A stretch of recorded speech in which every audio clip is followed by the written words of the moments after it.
राधे राधे। सब कुछ सारी ग्रीटिंग्स आपको मेरी तरफ से।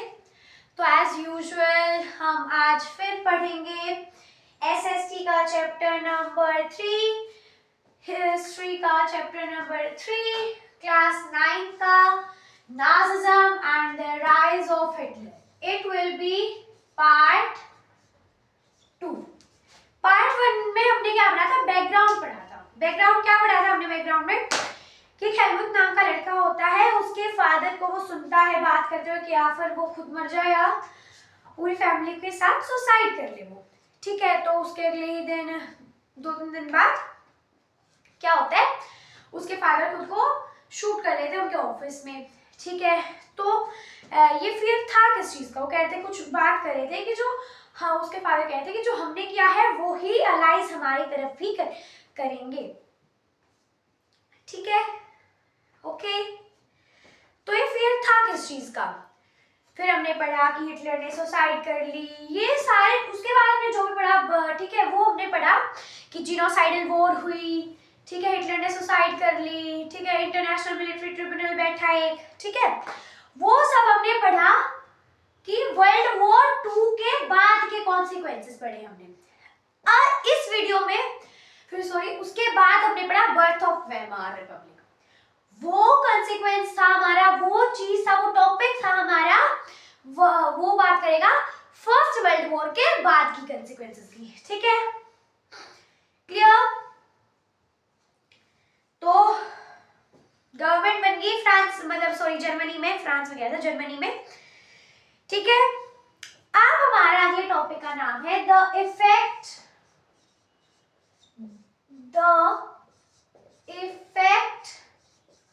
Of war. ठीक है, द इफेक्ट ऑफ वॉर अब हम पढ़ेंगे कि भाई वो जो फर्स्ट वर्ल्ड वॉर हुई उसके कुछ इफेक्ट्स पढ़ेंगे। ओके, चलिए। The war had a devastating impact on the entire continent, both physically and financially. ये हमने पढ़ा था क्या? I didn't remember this. ये हमने पढ़ा दिया था, मैंने कल ये नहीं पढ़ा था। नहीं, मैंने नहीं पढ़ाया था। ओके, चलिए।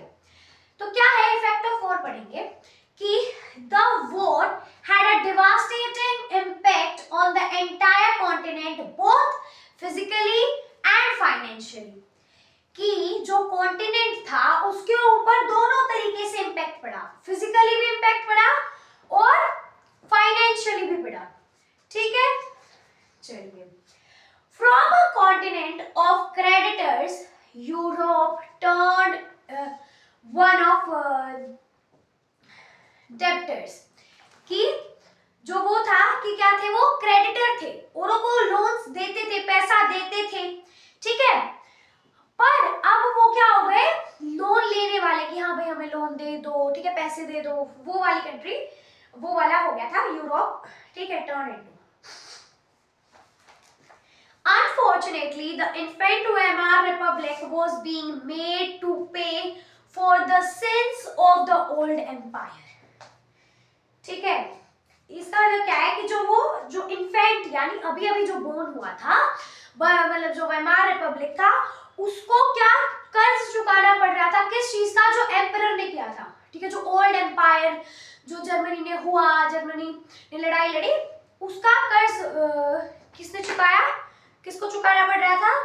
वेमार रिपब्लिक को चुकाना पड़ रहा था। ठीक है, अब the Republic carried the burden of war guilt and a national humiliating and was financially crippled by being forced to pay compensation. ये क्या कह रहे हैं कि जो वेमार रिपब्लिक थी उनके ऊपर क्या था? बर्डन था वॉर गिल्ट का। कि ये भी कह दिया गया था, बाहर वाली कंट्रीज ने किसको कहा? जर्मनी को कहा कि हाँ भाई तुम्हारा वॉर गिल्ट है। जर्मनी के लोगों ने कहा कि हाँ भाई वॉर गिल्ट तो नहीं बताया था, जर्मनी के लोगों ने कहा कि तुम्हारी वजह से हम वॉर में हारे। ठीक है, तो क्या हुआ कि उसके ऊपर क्या था? बर्डन वॉर गिल्ट था। ठीक है, जर्मनी के ऊपर।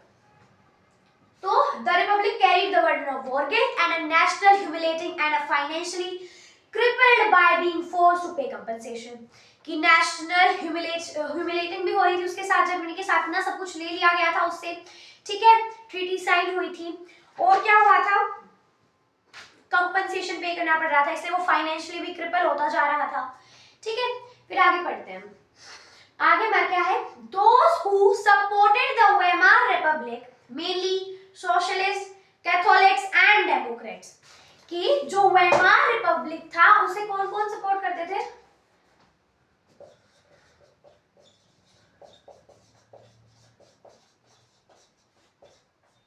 ऐसा नहीं था कि कोई भी सपोर्ट नहीं करता था, कुछ लोग करते थे, जिसमें कौन कौन आते थे, सोशलिस्ट, कैथोलिक एंड डेमोक्रेट्स आते थे, ठीक है। फिर बिकेम इजी टारगेट, कि जो ये लोग थे, ये क्या हुआ, became easy targets of attack in the conservative nationalist circles, ठीक है। तो ये अटैक का वो बन गए थे, किनके ऊपर अटैक करना इजी हो गया था, भी टारगेट थे ये वो लोगों का, ठीक है। दे वर मोकिंगली कॉल्ड द नवंबर क्रिमिनल्स, और इन्हें बोला जाता था, क्या बोला जाता था, नवंबर क्रिमिनल्स। नवंबर क्रिमिनल्स क्यों बोला जाता था, एज वी नो कि जो फर्स्ट वर्ल्ड वॉर थी, जर्मनी ने घुटने टेक दिए थे अपने, ठीक है, कब, नवंबर में वो हार गए थे, clear.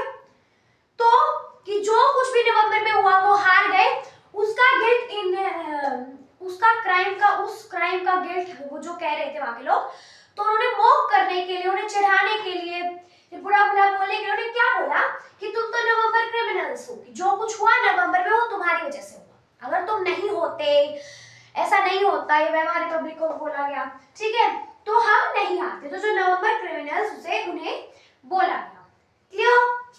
The mindset had a major impact on the political development of the early 1930s, as we will soon see, ठीक है, कि जो ये माइंडसेट था, हैड अ मेजर इम्पैक्ट, इसने बहुत ही ज्यादा इम्पैक्ट दिखाया ऑन अ पॉलिटिकल डेवलपमेंट, की जो पॉलिटिकल डेवलपमेंट हुई ऑफ द अर्ली, ठीक है, जो 1930s में पॉलिटिकल डेवलपमेंट की जर्मनी ने, तो इस माइंडसेट ने बहुत ही मेजर इम्पैक्ट डाला उस चीज के ऊपर, ठीक है।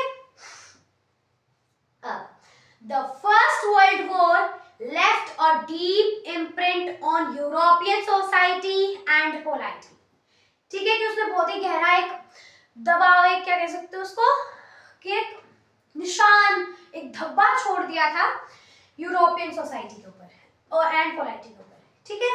अब soldiers came to be placed above civilians, कि जो सोल्जर्स थे उन्हें सिविलियंस के ऊपर रखा जाता था, क्लियर।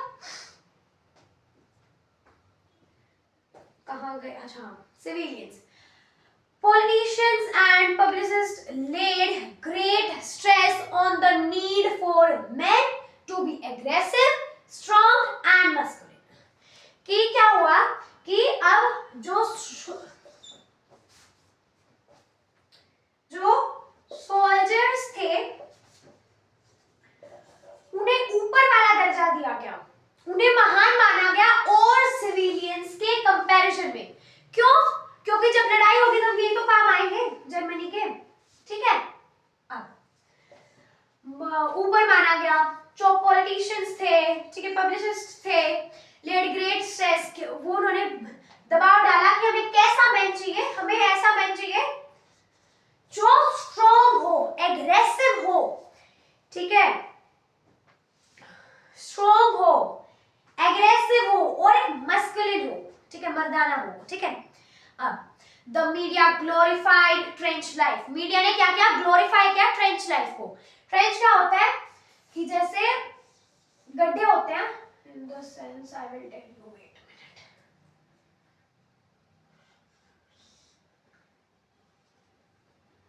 मान लो यहाँ पे बॉर्डर है, मान लो ट्रेंचेस है, ट्रेंचेस यानी यहाँ पे एक सोल्जर है,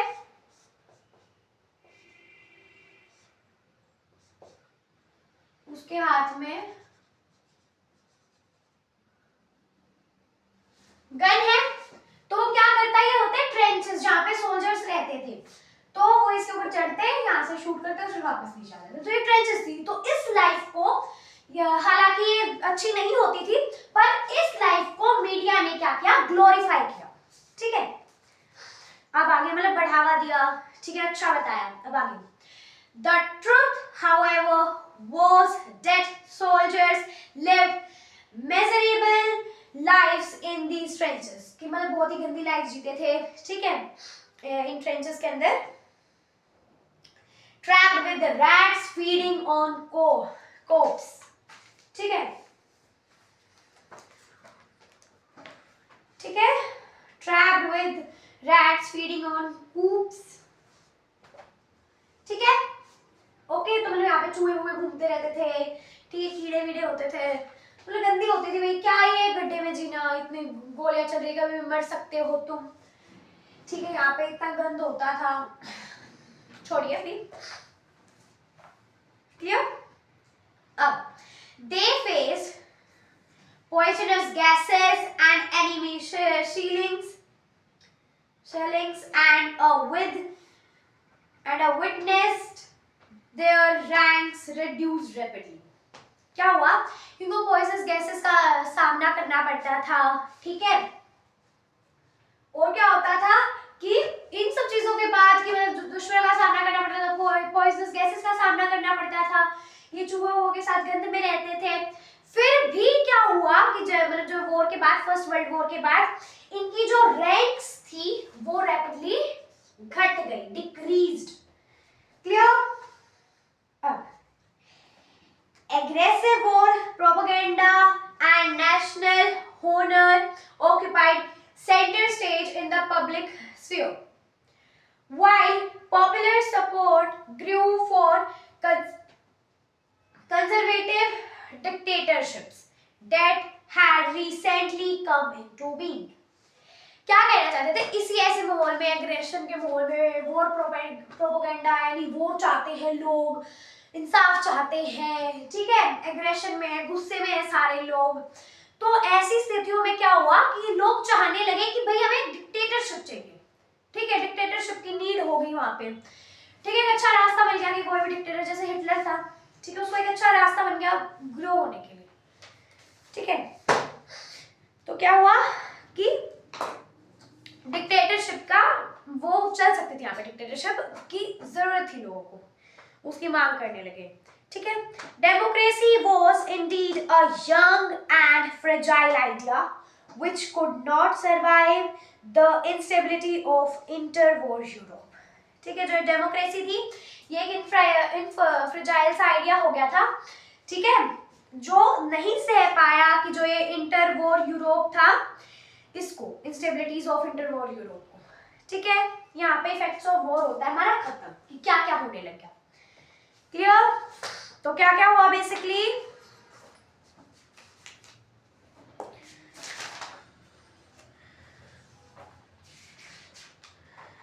वेट अ मिनट,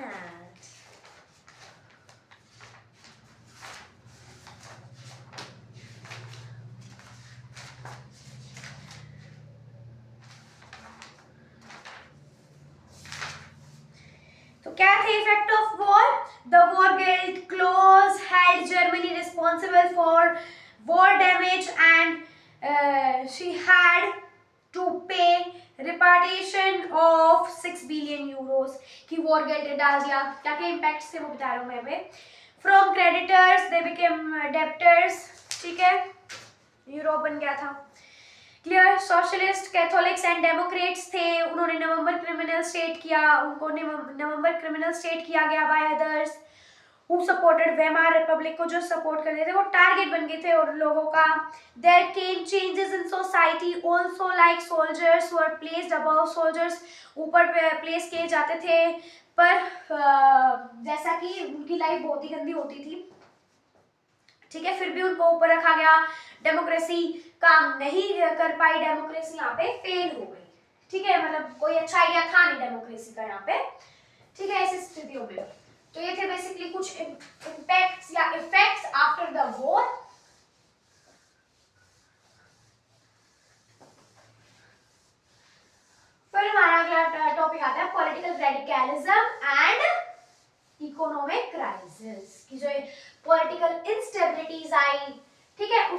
पढ़ेंगे, इकोनॉमिक क्राइसिस के बारे में भी पढ़ेंगे हम। अब आगे आइए, क्या है political radicalism and economic crisis. The birth of Weimar Republic coincided with the revolutionary upspring of the Spartastic leg खेला था लेग्यू, ठीक है। तो क्या हुआ, on the pattern of the Bolshevik revolution in Russia. तो क्या हुआ कि कुछ, देखो भाई, दो तरह के लोग थे तब जर्मनी में, कुछ तो वेमार रिपब्लिक को सपोर्ट करते थे, ठीक है, और कुछ वेमार रिपब्लिक को सपोर्ट नहीं करते थे। तो जो करते थे वो कौन थे, सोशलिस्ट थे, कैथोलिक्स थे, डेमोक्रेट्स थे। जो नहीं करते थे वो क्या किया, उन्होंने अपनी एक पार्टी बना ली, ठीक है, लेग्यू बना लिया, ठीक है, जिसको बोला गया स्पार्टिस्टिक लेग्यू, ठीक है। और क्यों बनाया गया, ये बोल्शेविक जो रेवोल्यूशन हुआ था इन रशिया, उसके पैटर्न्स पे, उसको देख के लोग इंस्पायर हुए, जब हुआ ये, ठीक है। Soviet of workers and sailors were established in many cities. फिर the political atmosphere in Berlin was charged with the demand for a Soviet style governance। की जो political atmosphere था, यानी जो भी political चीजें हो रही थी तब, तो इन बर्लिन में क्या हुआ, चार्ज अप हो गए थे लोग। वहां पे चाहते थे कि हम क्या चाहें, एक सोवियत स्टाइल ऑफ गवर्नेंस चाहिए। सोवियत स्टाइल ऑफ गवर्नेंस यानी जहां पे एक ही कम्युनिस्ट पार्टी, या कह सकते हैं एक ही पॉलिटिकल पार्टी रूल कर रही हो, ठीक है, कह सकते हैं कम्युनिस्ट पार्टी रूल कर रही हो पूरे उसके ऊपर, देश के ऊपर, ठीक है। Those opposed to this, such as the socialists, Democrats and Catholics, met at Weimar to give shape to democratic republic। जो इस चीज को सपोर्ट नहीं करते थे, कि जिनको सोवियत स्टाइल गवर्नेंस नहीं चाहिए थी, वो कहां पे met at Weimar to shape the democratic republic को शेप करने के लिए। The Weimar Republic crushed the upspring, जो ये उठने लगे थे लोग, इनको क्या किया, क्रश कर दिया, with the help of a war volunteer organization called Free Troops, ठीक है। फ्री ग्रुप्स के साथ उन्होंने क्या किया, क्रश कर दिया इन लोगों को, इन आइडियाज को, कि दबाव दे दिया इनके ऊपर कि तुम ऐसा कुछ नहीं करोगे, ठीक है। फिर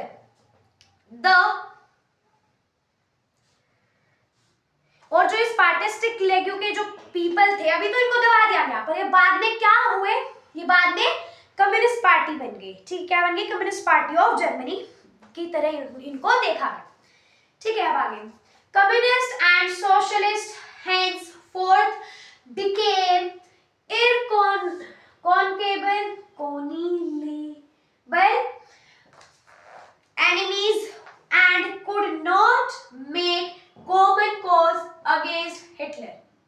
कि जो कम्युनिस्ट थे और सोशलिस्ट थे, ये बहुत ही बुरी तरीके से दुश्मन बन गए, आपस में एनिमी बन गए, ठीक है। And could not make common cause against Hitler, ठीक है, एक तरह का डिसीजन नहीं ले पा रहे थे हिटलर के अगेंस्ट, ठीक है। अब both revolutionaries and militant nationalists craved for radical solution।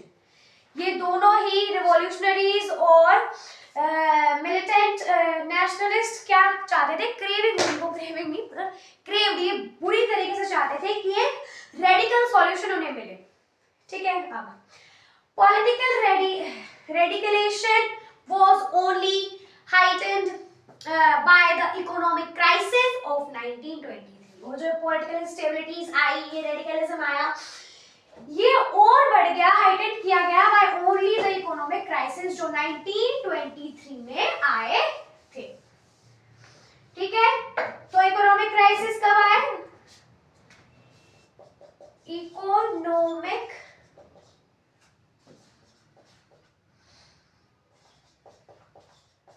कब आए, 1923, ठीक है। Germany had fought the war largely on loans and had to pay war reparation in gold, ठीक है। क्या हुआ कि जो जर्मनी था उसने बहुत ही बड़े पैमाने पे क्या कह सकते हैं कि लोन्स के ऊपर लड़ाई लड़ी, ठीक है। अब क्या हुआ, उनको लोन्स वापस लौटाने थे, पर एज वी कैन सी कि उनकी करेंसी की वैल्यू बहुत ही नीचे गिर गई थी, तो क्या हुआ, उनको लोन्स लौटाने थे in the form of gold, gold की फॉर्म में। ठीक है। अब this depleted gold reserves at a time resources were scarce, कि मतलब इस चीज ने क्या किया, ये डिप्लीट कर दिया, ये जो जर्मनी के पास रिसोर्सेज थे गोल्ड के, उन्हें खत्म कर दिया, इन द सेंस कह सकते हैं हम, डिप्लीट कर दिया कि झटके में। हाँ, मुझे बार बार हिचकियां आई जा रही हैं, पता नहीं क्यों। अब in 1923 Germany refused to pay and the French occupied its leading industrial area रुहूर। ठीक है, रुहूर। क्या किया इन्होंने कि भाई कितनी देर तक ये थक गए अगले, हमारा उनका खुद का देश इतना गरीब हुआ पड़ा है, औरों को क्या ही देंगे वो, तो उन्होंने आखिर में आके तंग होके मना कर दिया कि भाई हम तो कर ही नहीं रहे, तुम जो करना है तुम्हें करो। तो यही चीजों के कंसीक्वेंस में क्या हुआ कि जो फ्रांस था उसने ऑक्यूपाई कर लिया रुहूर, जो कि रिच लैंड था। पहले राइनलैंड ऑक्यूपाई कर लिया जो रिसोर्सफुल था, ठीक है, और इतने सारे ऊपर से लिए ही थे, अब रुहूर भी ले लिया जो लीडिंग एरिया था इस टाइम पे, टू क्लेम देयर कोल्स। मतलब फ्रांस ऐसा देश था लालच से भरे हुए, जो भी आने दो भाई, आ जाओ, जहां से मिल रहा है जो भी ले लो, सब कुछ ले लो। ठीक है, ऐसा था फ्रांस। ठीक है। अब Germany retaliate with passive resistance and printed paper currency। ठीक है, recklessly। ठीक है, यही देखते हुए जर्मनी ने क्या किया, जर्मनी ने सोचा, अच्छा ये पार्ट अभी तक आया ही नहीं था क्या, क्योंकि मैंने चैप्टर यही 3 बार पढ़ा है, तुम भूल जाते हो कौन सा पार्ट आ गया, कौन सा नहीं आया, कौन सा पढ़ा दिया, कौन सा नहीं पढ़ा। ठीक है, तो क्या हुआ, जो ये था कि जर्मनी ने अब क्या किया, रेटिलिएट किया, इस प्रॉब्लम से सॉल्यूशन उन्होंने इसका ये ढूंढा कि वो क्या करते हैं, वो बहुत पेपर करेंसीज में उन्होंने छापनी शुरू कर दी।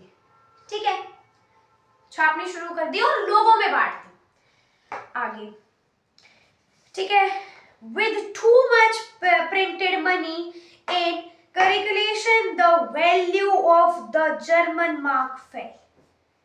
ठीक है, कि इतनी सारा पैसा हो गया था तो जर्मन मार्क की वैल्यू फेल हो गई। ठीक है, कैसे मैं बताता हूं, अब देखो आपको वही समझाता हूं मैं कि कैसे हुआ ये।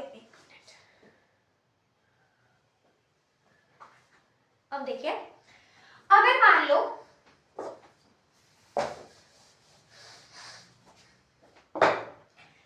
एक ब्रेड लेने जाना है तुम्हें, चलो एक चिप्स का पैकेट, चिप्स का पैकेट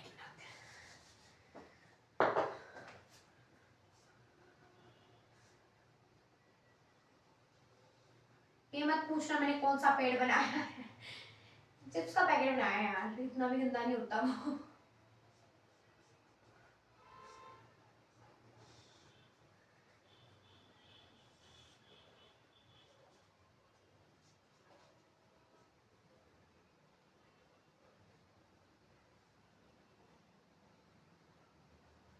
चलो मान लो ये चिप्स का पैकेट है, अब ये कितने का है, ये 10 का है, 10 रुपए का ये है। अब मान लो तुम्हारे पास बहुत ही पैसा है, तुम्हारे पास बहुत ही पैसा, ठीक है, तो पर ये क्या है, सामान कम है, क्योंकि रिसोर्सेज की कमी होगी तो जो प्रोडक्ट्स थे उनकी भी तो कमी हुई ना, तो उनकी कमी है। अब एक 10 रुपए का पैकेट एक दुकानदार के पास है, बस एक ही पैकेट है, ठीक है, तो क्या हुआ, 2 जने हो तुम, तुम्हारे पास बहुत सारे पैसे, इसका नाम चंगेश रख देते हैं, इसका नाम मंगेश रख देते हैं। ठीक है, CM। चंगेश क्या बोलता है कि लाओ भाई दुकानदार, ये मतलब क्या कहते हैं कि मुझे दे दो चिप्स का पैकेट। मंगेश बोलता है नहीं मुझे दे दो। ठीक है, तो ये क्या करेगा, ये बोला, चंगेश ने बोला मैं 15 दूंगा आपको, ये मुझे दे दो, ये बोला मैं 20 दूंगा, ये ऐसे बोलते बोलते बोलते बोलते चलो इसने बोला कि 30 दूंगा, उसने मैं 50 दे दूंगा, ये बोला मैं 100 दूंगा, वो बोला मैं 200 दूंगा, ऐसे करके क्या हुआ, अमाउंट बढ़ती गई। तो क्या हुआ कि जो पैसे की वैल्यू है घट गई ना। कैसे? अब पहले तुम एक चिप्स का पैकेट 10 रुपए में ले जा पा रहे थे, अब वो एक चिप्स का पैकेट ही तुम्हें दुकानदार कितने में बेचेगा? मान लो ये वैल्यू पहुंच गई 1 लाख तक, तो एक चिप्स का पैकेट 1 लाख का हो गया ना। अब दुकानदार पागल थोड़ी ना इस चिप्स के पैकेट की जो इतनी डिमांडिंग कर रहे हैं लोग, इतना वो कर रहे हैं, तुम्हें 10 में बेच दे। तो ऐसे क्या हुआ कि उसके मार्क की वैल्यू घट गई। पहले तुम्हें एक 10 में मिल रहा था और एक 1 लाख में मिल रहा है। ठीक है, तो ऐसे क्या हुआ कि तो ऐसे तुम इसीलिए तुम कभी कभी सोचते होगे कि भाई इतनी गरीबी है देश में, तो सरकार पैसा छापती है, लोगों को पकड़ा क्यों नहीं देती?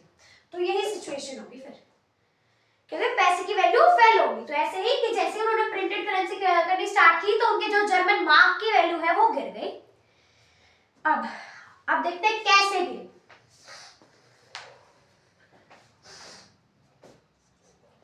अप्रैल में, ठीक है, इस साइड है यूएसए डॉलर और इस साइड है जर्मन मार्क।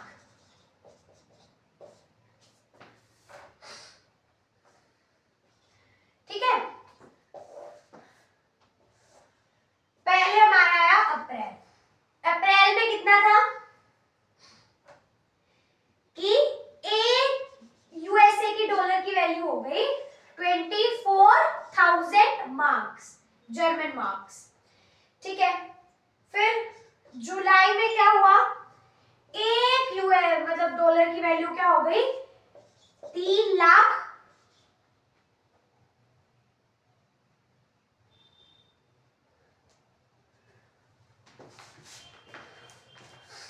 एक मिनट मैंने कोई टॉपिक स्किप तो नहीं कर दिया? हाँ, नहीं किया। तो हाँ, कहाँ थे हम? हाँ, 3,53,000 क्या हुआ, क्या कहते हैं इसको, हाँ, वैल्यू गिर गई उसकी, इतनी मार्क की, जर्मन मार्क्स की। अगस्त में आते हुए एक यूएसए का डॉलर 46,21,000 का हो गया, उसकी वैल्यू इतनी गिर गई। ठीक है, फिर एट द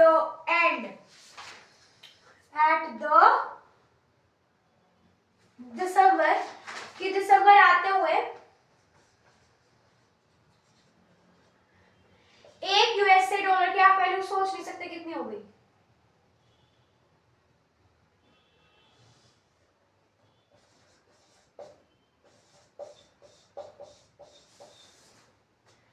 9 करोड़, वेट हम कहा थे, हाँ, 88,60,000 रुपए, मतलब सॉरी जर्मन मार्क एक यूएसए डॉलर के बराबर हो गए। देखा तुमने कितनी वैल्यू घट गई? ये नहीं है, ये मैंने वो लिखा था, कहीं तुम कंफ्यूज हो जाओ। हाँ, इतनी वैल्यू घट गई और अब करोड़ में आ गया वैल्यू कह रहा हूं मैं, वैल्यू करोड़ में आ गई। अब ये वैल्यू जाएगी ट्रिलियंस में। फिर आगे उन्होंने लिख रखा है कि now the value goes in trillions. इतना गिर गया पैसा। ठीक है, पैसा नहीं गिरा, पैसे की value Giri. As the value of mark collapsed, prices of goods soared। जैसे कि पहले 10 का था, अब कितने का हो गया? 1 लाख का हो गया। तो जैसे ही पैसे की वैल्यू घटी, नॉर्मल सामानों की, प्रोडक्ट्स की वैल्यू बढ़ गई। ठीक है, वैसे मेरा चिप्स का पैकेट मैंने सुंदर बनाया है, लाइक कर दीजिए इसी बात पर। अब आगे, ठीक है, क्या कहते हैं, कहाँ थे हम? हाँ, यहाँ पे थे। The image of the Germans carrying cartloads of currency notes to buy a loaf of bread was widely publicized, evoking worldwide sympathy। क्या हो गया कि वो इतना हो गया कि उन्हें एक ब्रेड का लोफ, ब्रेड का एक टुकड़ा लेने के लिए ट्रोलियां भर भर के, बैग्स भर भर के जर्मन मार्क ले जाना पड़ा, सिर्फ एक लेने के लिए, एक ब्रेड का टुकड़ा टुकड़ा लेने के लिए। एज यू कैन सी इतनी वैल्यू घट गई। तो जो इनकी फोटोज थी ना जर्मन्स के, ऐसे पैसे लेके जाते हुए बस एक ब्रेड का टुकड़ा खरीदने के लिए, ये पूरे वर्ल्ड वाइड फेमस हो गई, पूरी दुनिया में फैल गई। ठीक है, फिर क्या हुआ, ये क्या हो गया, ये बना कि अब लोगों को, मेरे बाहर वाले देशों को जर्मन्स के ऊपर सिंपैथी आने लगी, दया आने लगी। अब देखते हैं आगे क्या हुआ।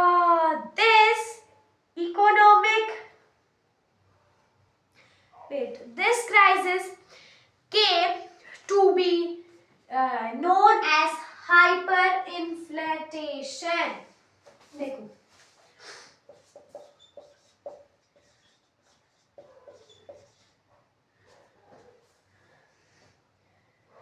इन्फ्लेशन मतलब कि जब प्राइस किसी भी गुड्स के, किसी भी प्रोडक्ट्स के प्राइसेस क्या होते हैं, बढ़ जाते हैं, बहुत बढ़ जाते हैं। और हाइपर यानी बहुत ही ज्यादा बढ़ जाते हैं। हाइपर इन्फ्लेशन यानी बहुत ज्यादा, बहुत ही ज्यादा, ज्यादा आ गया इसमें, मुझे ज्यादा लग रहा है, बहुत ही ज्यादा क्या हो जाती है प्राइस, मतलब किसी गुड्स की, प्रोडक्ट्स की वैल्यू बढ़ जाती है। ठीक है, ज्यादा जिसको लग रहा है गाइस वो जाड़े में ना मरे। किसको पता है जाड़ा क्या होता है? जाड़ा नहीं होता, पहले वो जाड़ा होता है। ठीक है, तो किसको पता है? कमेंट्स में बताएं इसका मतलब क्या होता है।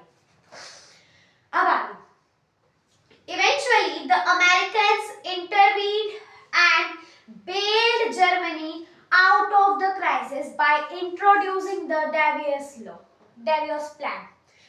तो अमेरिकन्स को इनके ऊपर सिंपैथी आ गई और इन्होंने, अमेरिकन्स ने क्या किया, डेवियस प्लान लॉन्च किया। ये एन है मेरा,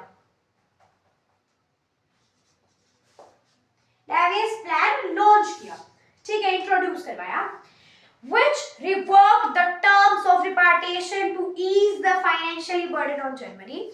इसके तहत क्या हुआ कि जर्मन्स के ऊपर जो बर्डन था, जो लोन्स का बर्डन था, उसे इजी कर दिया अमेरिकन्स ने। ठीक है, उसे थोड़ा इजी पीजी कर दिया। ठीक है, उसे कम करके। अगली वीडियो में हम पढ़ेंगे द ईयर ऑफ डिप्रेशन के बारे में। चलिए guys, till then stay safe, stay healthy. ठीक है, चलिए गाइस, बाय बाय।